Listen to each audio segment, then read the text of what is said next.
Voilà, nous allons poursuivre toujours notre deuxième pas, comme je l'aurais dit. Si vous n'arrivez toujours pas à comprendre de quel deuxième pas je parle, je vous demanderai d'aller suivre d'abord des vidéos précédentes que vous allez trouver au niveau du playlist. Bonjour et bienvenue sur Japon et je comprends.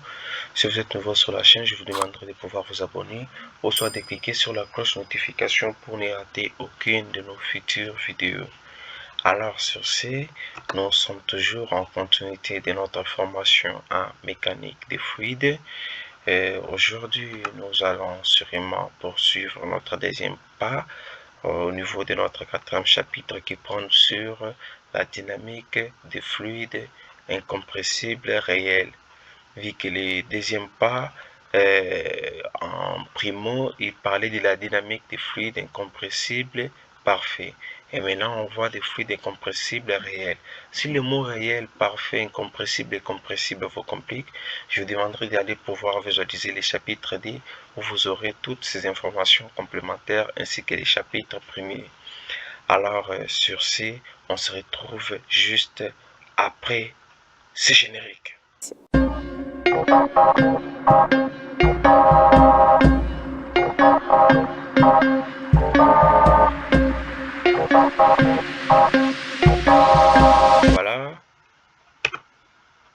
Voilà, nous sommes déjà au niveau de l'introduction. Qu'est-ce qu'on peut connaître et puisqu'on peut maîtriser le style.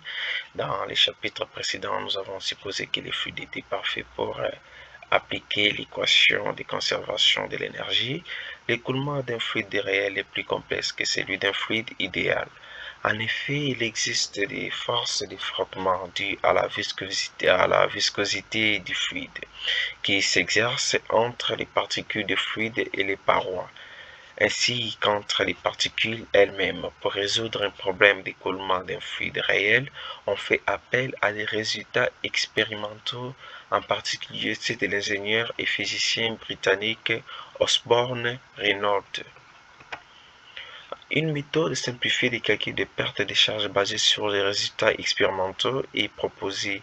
Elle est indispensable pour le dimensionnement de diverses installations hydrauliques, des pompages des turbines des machines hydrauliques et thermiques dans lesquelles est véhiculé un fluide réel. Vous avez là cette facette qui vous montre sûrement le type de régime qu'on a et puis on va d'abord parler des fluides réels bien avant tout. Un fluide est dit réel si pendant son mouvement les forces de contact ne sont pas perpendiculaires aux éléments de surface sur lesquels elles s'exercent. Elle possède donc des composantes tangentielles qui s'opposent au glissement des couches fluides les unes sur les autres. Cette résistance est caractérisée par la viscosité. Voilà les régimes d'écoulement nombre de Reynolds. Quid les expériences réalisées par Reynolds en 1883 lors de l'écoulement d'un liquide dans une conduite cylindrique rectiligne dans laquelle arrive également un filet de liquide coloré ont montré l'existence de deux régimes d'écoulement, les régimes laminaires et les régimes turbulents.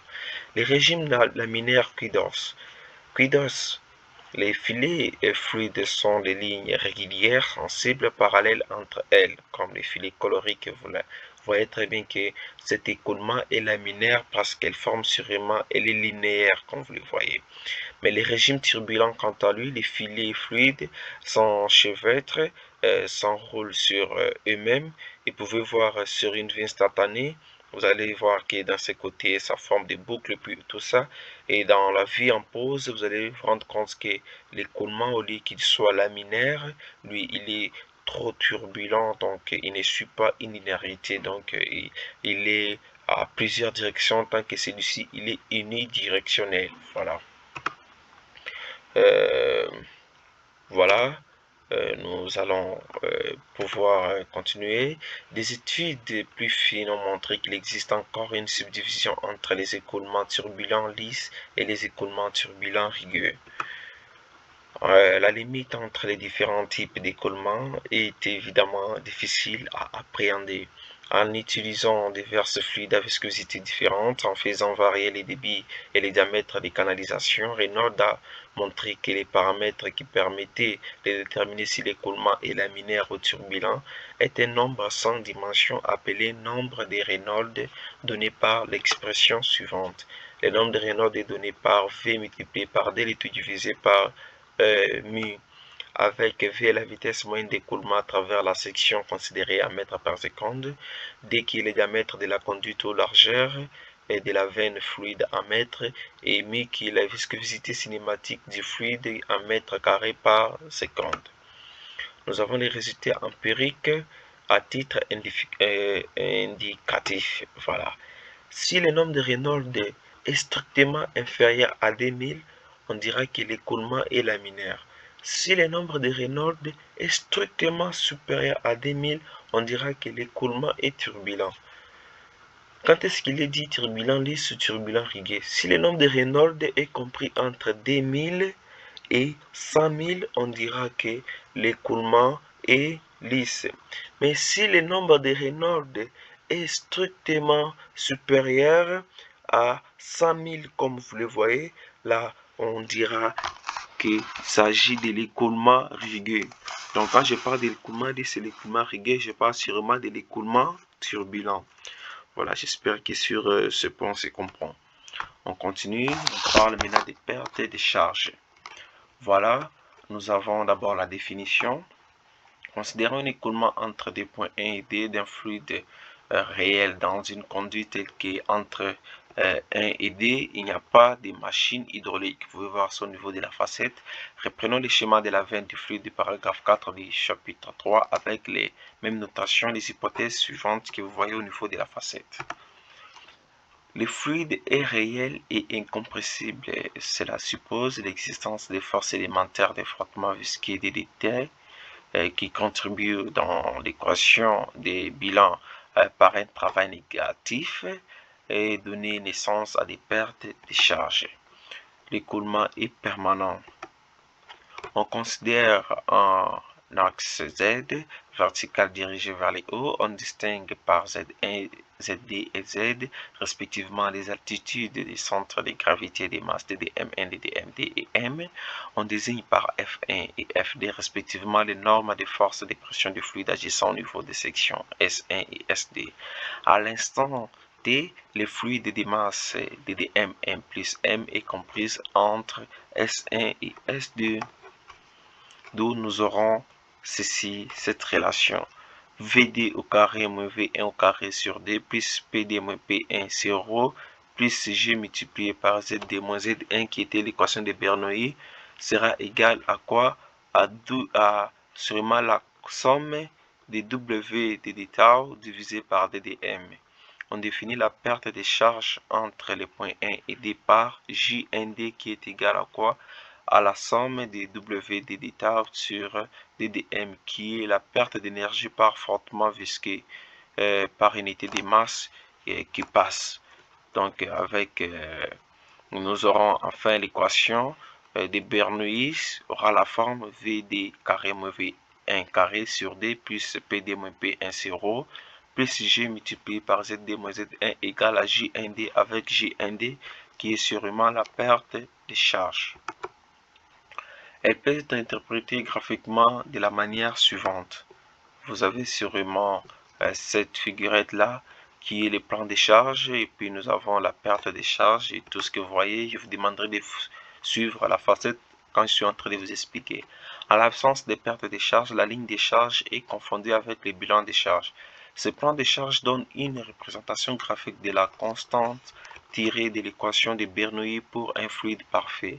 La perte de charge totale exprimée en hauteur de liquide depuis le débit de l'écoulement est égale à la distance entre la ligne de charge et le plan de charge, mesurée sur la verticale passant par le point G1.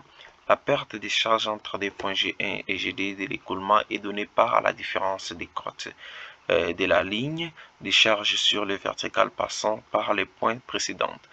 La perte de charge GND peut être due à une perte de charge linéaire, à une perte de charge singulière. Donc JND c'est la somme des pertes de charges singulières et la perte de charges linéaires. Alors, comment différencier la perte de charges singulières de celle linéaire? Voilà, en fait, vous avez ici un tuyau, la deuxième facette ou figurette qui vient de se présenter. Par exemple, dans les circuits représentés dans la figure à la gauche, les tronçons BC, BE, FG, HI et JK sont des codes de différents angles, donc elles représentent des pertes de charges singulières. Les tronçons AB, CD, EF, GH, IJ, KL sont les conduites rectilignes. Elles représentent des pertes de charges linéaires. Voilà, je pense maintenant que vous avez une notion entre les pertes de charges linéaires et singulières. Voilà, on passe d'abord par les pertes de charges singulières. Quand la conduite subit des brusques variations de section ou de direction, il se produit des pertes de charges dites singulières. Elles sont généralement mesurables et font partie des caractéristiques de l'installation. On les exprime par perte de charge singulière est donnée par moins Ks multiplié par V carré sur D, où V c'est la vitesse moyenne d'écoulement dans la conduite Ms, S c'est l'indice de l'accident de forme de la conduite, Ks c'est le coefficient sans unité de perte de charge. Les valeurs de Ks sont données par les constructeurs dans leur catalogue. Voilà. On passe maintenant par des pertes de charge linéaires. Les pertes de charge linéaires sont les pertes de charge réparties régulièrement le long des conduites. En chaque point d'un écoulement permanent, les caractéristiques de l'écoulement sont bien définies et ne dépendent pas du temps. Elles sont données par la relation suivante. La relation E moins lambda multiplié par V carré sur D multiplié par L sur D, avec V qui est la vitesse d'écoulement dans la conduite à mètre par seconde, L qui est la longueur de la conduite à mètre, D qui est le diamètre de la conduite à mètre, et lambda qui est le coefficient des pertes de charge linéaires. Il dépend du régime d'écoulement et notamment du nombre de Reynolds RE. Dans un régime d'écoulement laminaire, donc lorsque le nombre de Reynolds est strictement inférieur à 10 000, lambda égale à 64 sur RE qui est la formule de Poiseuille. Dans un régime d'écoulement turbulent lisse, donc le nombre de Reynolds est compris entre 2000 et 10 exposant 5 ou bien 100 000, lambda égale à 0,0316 multiplié par le nombre de Reynolds, le tout exposant moins 0,25, c'est la formule de Blasius. Dans un régime d'écoulement turbulent rigueux, donc le nombre de Reynolds est strictement supérieur à 10 000 ou à 10 exposant 5, lambda égale à 0,75 divisé par epsilon divisé par 0,79, la racine carrée de epsilon divisé par D, qui est la formule de Blanche. Le epsilon sera sûrement déterminé par rapport à certaines données qu'on peut tirer sur Excel. Donc, ne vous inquiétez pas, vous comprendrez lorsqu'on va débuter la partie exercice. Avec epsilon, la rugosité de la surface interne de la conduite en millimètres, dès qu'il y a le diamètre intérieur de la conduite en millimètres, parfois on lit la valeur de lambda sur un abac établi par Modi. Voilà. Lambda aussi, on peut déterminer ça par l'abac de Modi. Voilà. On passe maintenant par les théorèmes de Bernoulli appliqués à un fluide réel. Considérons un écoulement entre des points 1 et 2 d'un fluide réel dans une conduite. On suppose éventuellement qu'il existe entre 1 et 2 des machines hydrauliques en note. J1D la somme de toutes les pertes de charges singulières et linéaires entre les sections 1 et 2. Les exercices sur les pertes de charges, vous les aurez juste après chaque vidéo, ne vous inquiétez pas. La partie théorique semble souvent compliquée, mais lorsqu'on va faire des exercices, vous comprendrez que la théorie et les exercices vont vous donner une bonne base pour être un bon technicien, voire un ingénieur qualifié dans son domaine. Pn qui est la puissance mécanique échangée entre les fluides et les machines éventuellement placées entre 1 et 2. Le théorème de Bernoulli prend la forme générale suivante. Les 1,5 de VD carré moins V1 carré plus 1,0 PD moins P1 plus G multiplié par ZD moins Z1 égale à quoi? À la perte de charge J1D plus PN divisé par QM, qui est l'échange de travail, qui a été vu au niveau du chapitre 3. On peut dire que cette équation de Bernoulli, c'est sûrement un complément du chapitre 3. Il n'y a que la perte des charges qui est complétée ou additionnée à l'échange de travail. Voilà. Comme conclusion, qu'est-ce que vous devez savoir pour ces chapitres? Les formules exposées dans ces chapitres relatives aux pertes de charges constituent un outil de calcul grossier permettant d'obtenir des valeurs approximatives. Même s'il demeurait grossier, il serait néanmoins très utile pour une tâche de conception où l'on privilégie la simplicité et la rapidité d'exécution, quitte à perdre un peu de précision. Quitte à perdre un peu de précision, faut se dire. J'espère que cette vidéo vous aurait plu et je vous demanderai de pouvoir vous abonner si vous ne l'avez toujours pas fait et de cliquer sur la cloche de notification pour ne rater aucune de nos futures vidéos.